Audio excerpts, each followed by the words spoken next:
era uma possibilidade longe, de tomar controle total do Jornal Nacional e da Samanyolu TV, grupo também de emissora de TV do momento.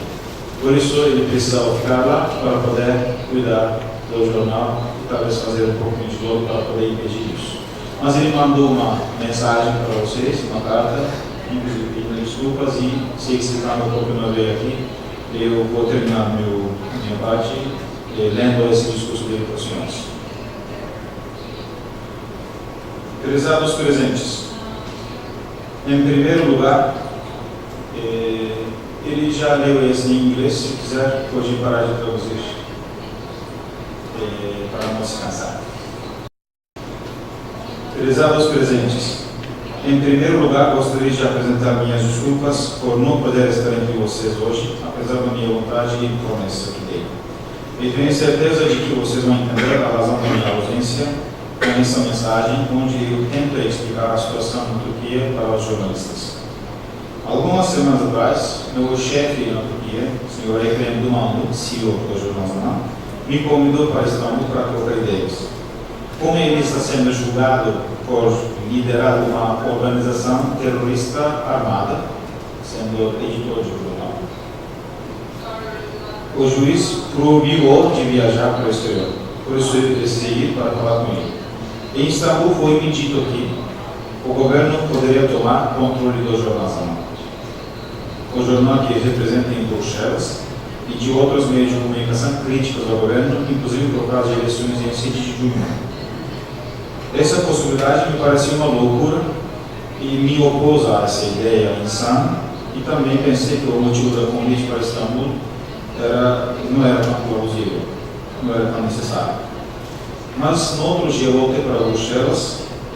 Para minha surpresa e para meu choque, eu li na mídia pro governo que um procurador em Ankara, chamado Serdar Coşkun, já havia solicitado ao ministro de Comunicações para parar todos os serviços do Estado e as licenças à mídia crítica ao governo, praticamente pedindo para amordaçar a mídia livre. Até agora, nem o procurador, nem qualquer membro do governo, nem o Poder Judiciário negaram esses relatos de que o governo quer calar os meios de comunicação críticos dessa forma. Nas últimas semanas, o presidente Erdogan também entrou numa briga contra um outro grupo de notícias independentes, aliás, só são dois hoje, o Grupo Doğan. Ele acusa o Grupo Doğan com todos os tipos de más intenções. Um advogado do governo já pediu ao Ministério Público para prender o editor do Hürriyet, o jornal diário do Grupo Doğan. 2 dias atrás, inclusive, o jornal New York Times, americano, publicou um aviso editorial aos governantes democráticos do Ocidente para serem vigilantes contra os esforços do governo turco para silenciar os grupos de mídia do Grupo Doğan e Zaman, os únicos 2 remanescentes vozes independentes na Turquia. O presidente Erdogan não perdeu tempo para começar uma luta contra o jornal New York Times, pedindo-lhes para se comportar e calar. Meu outro chefe, Hidayet Karaca, presidente do grupo de emissoras de Samanyolu TV, foi preso em 14 de dezembro de 2014, ironicamente 1 ano depois de início de investigação, operação Compass. E ele ainda está preso por liderar uma organização terrorista, porque ele é acusado de instruir a polícia turca para fazer operações contra o governo através de uma novela transmitida há alguns anos em um dos canais do grupo que ele gerencia. Isto pode soar muito surreal para vocês, mas é um caso real aqui. Repórteres Sem Fronteiras classificou a Turquia 149ª colocada entre 180 países em termos de liberdade de imprensa. Freedom House classificou a imprensa turca como não livre pela 2º ano consecutivo. Hoje, na Turquia, quase 70% da mídia é controlado pelo governo. quando Erdogan fala, por exemplo, mais de 15 canais transmitem o discurso dele ao vivo. Este é o estado dos meios de comunicação na Turquia. A razão de eu não estar aí entre vocês hoje é a possibilidade de que meu jornal poderá ser tomado pelo governo. Eu precisava estar perto de Istambul se uma coisa tão terrível acontecer. Por favor, aceite minhas sinceras desculpas. Muito obrigado pela compreensão desde já. Boa noite.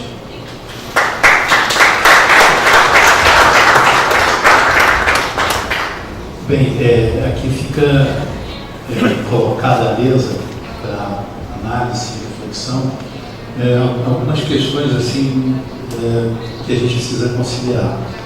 Primeiro, sabemos da importância da Turquia, da importância estratégica e política da Turquia, porque é um país que a principal cidade da Turquia é Istambul, ela é separada ali pelo Bósforo, metade dela fica na Ásia e a outra metade fica na Europa. E a importância estratégica da Turquia no Oriente Médio é perceptível na medida em que você encontra uma base da OTAN na Turquia. E percebam movimentos distintos, quando se fala de Primavera Árabe, foi um movimento espontâneo, nascido de um trabalho de jovens que usaram as redes sociais, conseguiram mobilizar um conjunto da sociedade na Praça Tahrir para derrubar a maioria das ditaduras árabes que, via de regra, são aliadas da nação hegemônica planetária que são os Estados Unidos.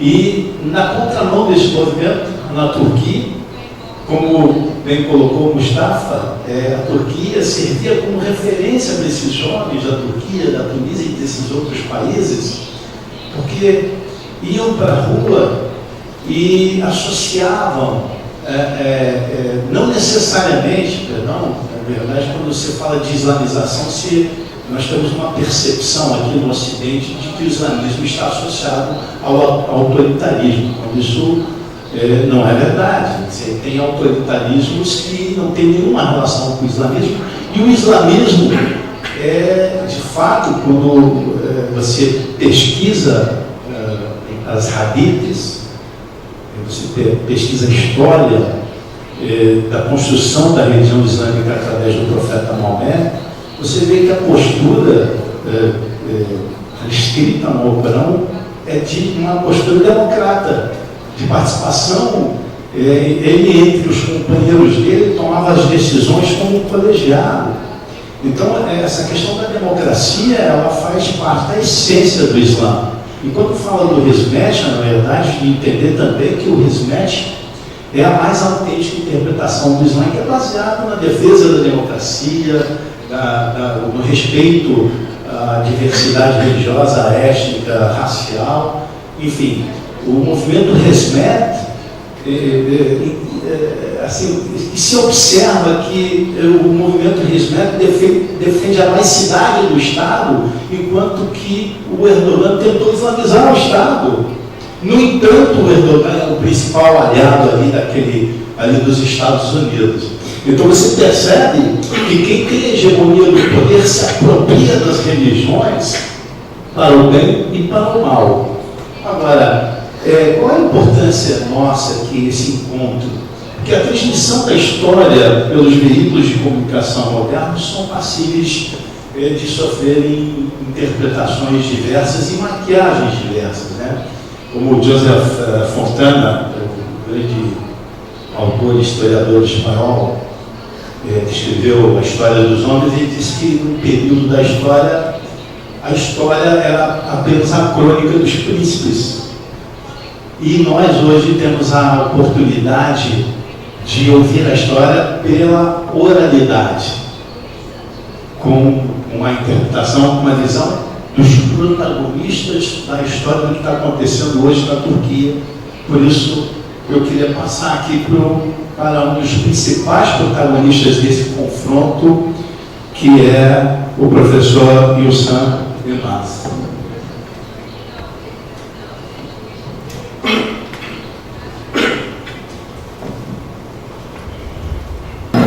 Thank you, everyone. Muito obrigado a todos. Organizers. Eu agradeço aos organizadores. I'm grateful to the listeners. Eu estou muito contente de estar aqui com todos vocês e as pessoas que estão aqui agora, a essa hora da noite, e escutando esses longos discursos. E eu espero que vocês gostem muito do meu discurso e que não sintam que estão perdendo seu tempo. Eu somente vou passar a vocês um pouco da minha impressão sobre o que está acontecendo com a mídia e a situação na Turquia hoje em dia e de que forma esse censo está operando na Turquia de acordo com a liberdade de expressão. Infelizmente, hoje a Turquia é uma democracia, mas que está, infelizmente, se tornando uma democracia nada liberal. Mas tem uma dinâmica por trás disso. Então, quando a gente fala de donos da mídia, as relações com a sociedade e o Estado, e de que forma, de uma forma bem sofisticada, a mídia foi oprimida na Turquia. A fim de fazer isso, eu vou falar um pouquinho sobre o histórico da Turquia, sua história. Quando vemos hoje a Turquia, é um país com a maioridade de pessoas na região muçulmana.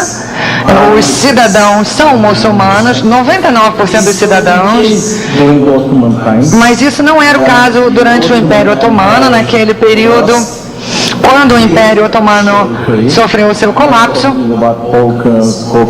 Eu não estou falando de árabes ou otomanos, mas hoje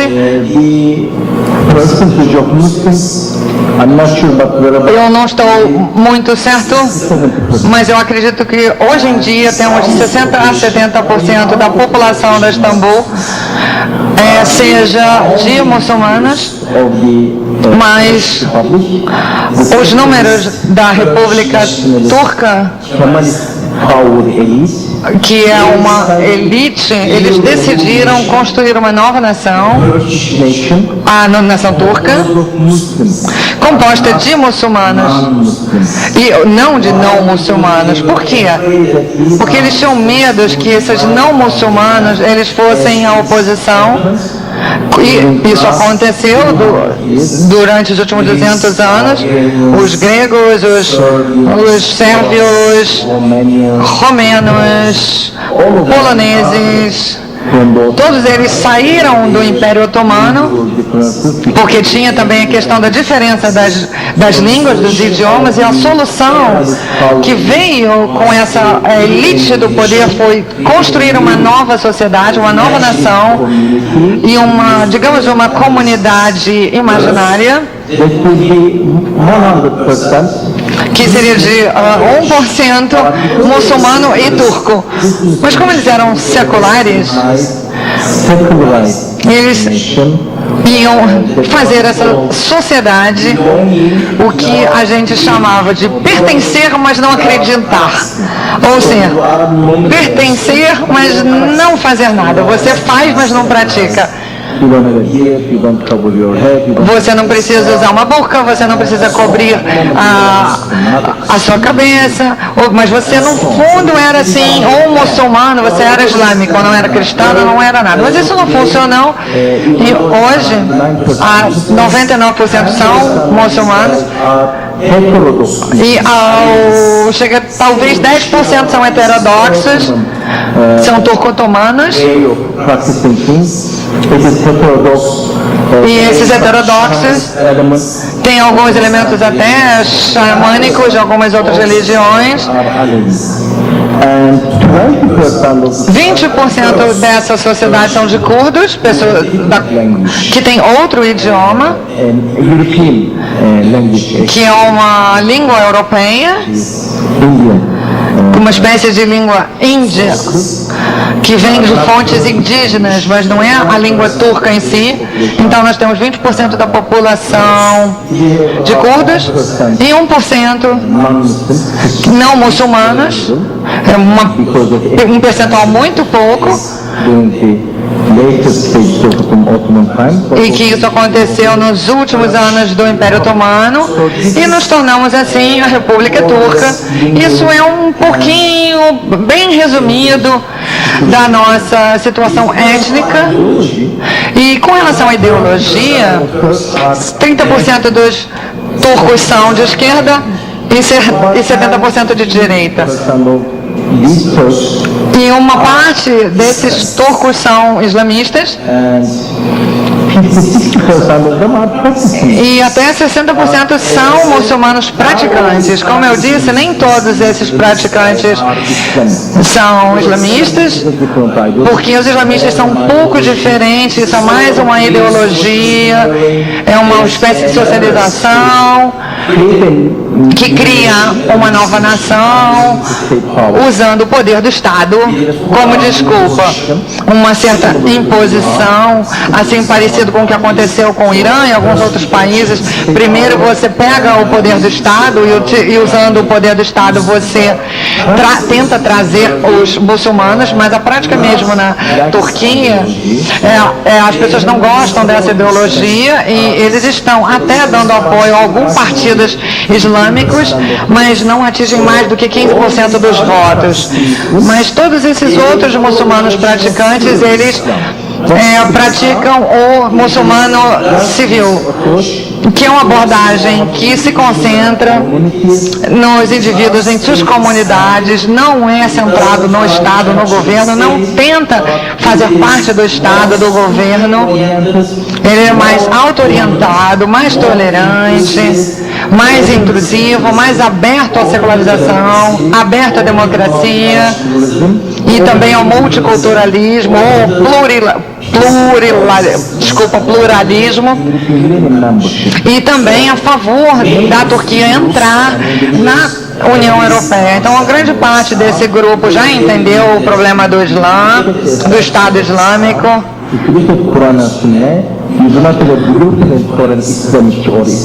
Ou seja, não temos nenhum Estado ou islâmico ou muçulmanos, isso está mais ligado a que você tem um regime de governo que você merece, então você tem que se ligar, você tem que estar atento em que decisão você vai tomar, para que governo você vai apoiar. Então é esse governo que deve liderar. E não temos que ter um governo, digamos assim, sultânico como tínhamos antigamente. Todas as regras têm que ser justas, têm que ser responsáveis, não temos que ter opressão de jeito nenhum e por aí vai. Isso são apenas algumas diretrizes, mas a Constituição do sistema deve fornecer condições locais e tempo. Muitos dos muçulmanos praticantes, eles seguem essa forma de pensar. Então, muitas vezes, a grande maior parte, eles apoiam a União Europeia e também a Constituição, que se concentra na liberdade, nos direitos humanos, na igualdade, na prática da religião liberada. E esse tem sido o caso da Turquia, mas hoje em dia, infelizmente, a Turquia e nas últimas décadas, eles tentaram criar essa homogeneidade, essa nação homogênica. Eles não gostam dos islamistas praticantes, eles não gostam dos socialistas, eles não gostam dos liberais, eles não gostam nem da União Europeia. Então, com relação à Turquia, eles querem mudar as coisas do jeito que as coisas estão acontecendo. Então, até 1950, a Turquia tinha um sistema diferente, que era liderado pelo Partido Republicano e usava um regime apelativo, que era a Igreja, para assim liderar esse militarismo que empoderava a Turquia usando a religião. Eles tentaram criar toda essa homogeneidade. Eles também utilizaram uma outra coisa, que é a educação, para trazer mais pessoas para serem turcos seculares, para assimilar os curdos, para assimilar, fazer com que todos acreditassem e que fizessem com que os curdos esquecessem a sua língua e somente falassem turco. Ou seja, você falar curdo era horrível. Você até não poderia nunca falar curdo na rua, porque você ia ser punido pelo Estado. E esse foi o caso que aconteceu nos meados dos anos 50. E o Estado também usou o poder militar da elite, não somente na educação e na religião, mas também na arte, nos romances, nos filmes, para criar essa nação.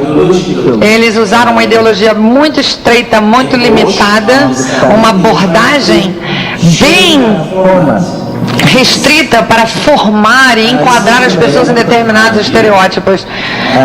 Isso era um ideal democrático, segundo eles, e eles pareciam obrigar que nós éramos os inimigos do governo, que as outras pessoas queriam ocupar a Turquia, que a Turquia tinha que construir uma arma poderosa para evitar que isso acontecesse. Eles simplesmente recrutaram 1 milhão de soldados, e a Turquia hoje em dia tem um dos maiores exércitos do mundo, mesmo tendo uma população bem menor. Ou seja, eles resolveram que a Turquia estava cercada de inimigos e tínhamos que proteger a Turquia contra todos esses inimigos. E a mídia sempre foi um dos aparatos ideológicos do Estado. Então a mídia na Turquia ela sempre foi perseguida, porque ele era um instrumento social para regular a sociedade. Então ela nunca foi liberada pelo Estado, ela nunca teve autonomia do Estado. E não era entendida como liberdade de expressão. Era uma espécie de mecanismo de verificar todos os equilíbrios, e as pessoas elas encararam a mídia, que era o direito das pessoas de saber a verdade, fazer com que as regras fossem de confiança, ter ações de negócios coerentes, relações financeiras transparentes e responsáveis. Bom, então começando desde esse regime, a mídia turca sempre foi, digamos assim, parte da elite do Estado. Ela sempre teve donos, conexões muito perto, e que o Estado realmente ele era dono da mídia, como a ADR, a televisão turca e rádio turca ADR, que é o similar à BBC de Londres, da Inglaterra, e que tem vários canais de televisão diferentes por todo o país, muitos deles, e as pessoas acreditam nessa rede. E normalmente eles têm uma tendência muito parcial.